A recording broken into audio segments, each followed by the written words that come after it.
नमस्कार मु गायत्री आपण समस्त को गायत्री किचन को अनेक अनेक स्वागत। आज मु आपण मानक साउथ इंडियन स्टाइल कांकड़ भजार रेसिपी शेयर करी।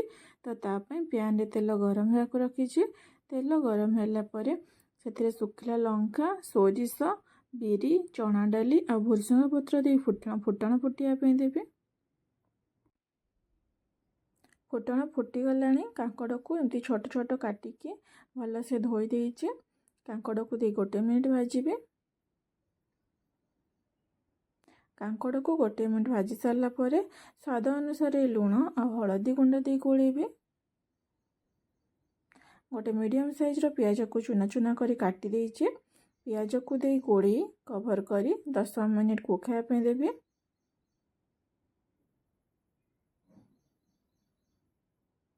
मझिरे मझिरे कवर काढ़ी गोली दौथे ना तले लगिज। ता भितर आम मसला तैयारी करवा। मसला पाई भजा बादाम 8-10 कला रसुण आ हाफ चामच लंका गुंड दे ग्राइंड करी। 10 मिनिट हो गला आ कांकड़ भल से भाजी हो गला।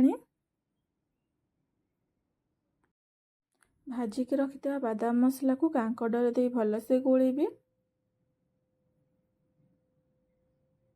आउ गोटे रु 2 मिनिट भाजिबे। तो ये आमर कांकड़ भजिया पूरा पूरी भल से भाजी हो जाइए। भात किंबा रुटी सांगे खातु बहुत ही टेस्टी लगे। आपण यह रेसिपी को घरे प्रस्तुत करंतु और केमिति लागिला मते कमेंट लिखि जणांतु।